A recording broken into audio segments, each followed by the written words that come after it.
آیت 23 سے 26، اِنَّا نَحْنُ نَزَّلْنَا عَلَيْكَ الْقُرْآنَ تَنزِيلًا، بے شک ہم نے تجھ پر بتدریج قرآن نازل کیا ہے، پس تو اپنے رب کے حکم پر قائم رہ، اور ان میں سے کسی گناہ گار اور ناشکرے کا کہنا نہ مان، اور اپنے رب کے نام کا صبح و شام ذکر کیا کر، اور رات کے وقت اس کے سامنے سجدے کر، اور بہت رات تک اس کی تسبیح کیا کر۔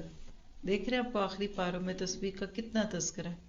تو آئیے ذرا ہم بھی تسبیح کرتے ہیں، اللہ اکبر کبیرہ والحمد للہ کثیرہ وسبحان اللہ بکرۃ واصیلا۔